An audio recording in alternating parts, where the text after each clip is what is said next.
Mon pare, diguem, va néixer així. Als 3 dies se va ficar a viure així al barranc de Miravet. I d'estiu hem estat sempre, tots els estius per així, nosaltres. Des de fa no molts anys. I tinc un carinyo que és una cosa com si fos part teu, al barranc de Miravet. I veure el castell així, la veritat és que sempre t'ha fet un poc de pena. Perquè ja t'he dit, fa uns 40 anys que vaig vindre a veure-ho, encara se mantenien prou coses.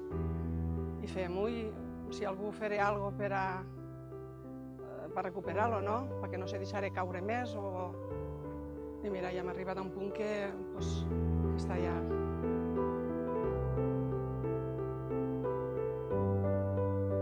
Tots, moltíssims, descendim d'ací,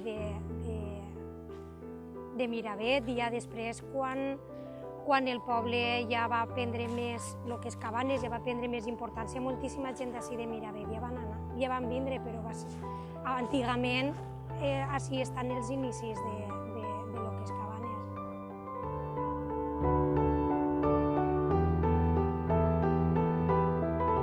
Quan parlo de Miravet sempre m'agrada dir que normalment la gent ho coneix com el castell de Miravet, però comporta un poblat sencer en moltes estructures i sobretot també l'interès principal és que té aquella doble vessant del món islàmic i el món cristià, i tots els moments de transició i de canvi són interessants per això mateix, perquè no són qüestions establertes i estàndards, sinó que veus els moments de canvi i de transició.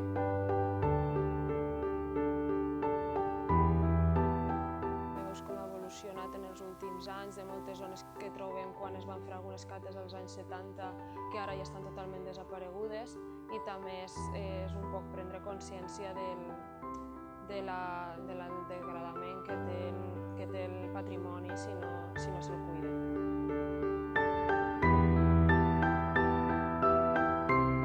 Estem en fase pràcticament zero. Nosaltres sempre hem reivindicat que aquest castell tenia un potencial molt gran per al poble de Cabanes, no és únicament un tema sentimental, que també, que té molta importància, sinó pensem que si volem fer de Cabanes un destí turístic de primer ordre, així tenim un patrimoni per explotar i per posar en valor. Nosaltres hem tingut sempre interès en poder parlar amb els propietaris, en poder arribar a algun tipus d'acord, i per fi ha tingut que hi hagi un canvi de govern per a poder sentar-nos a parlar amb ells.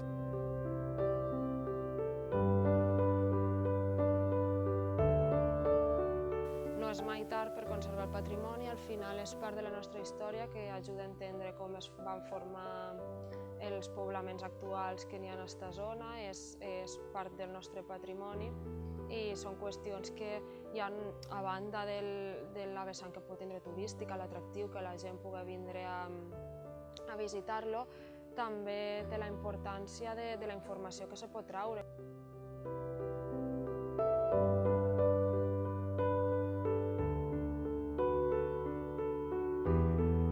Tenim un diamant, però en brut, i ara n'hi ha que és començar un gran treball de polir aquest diamant.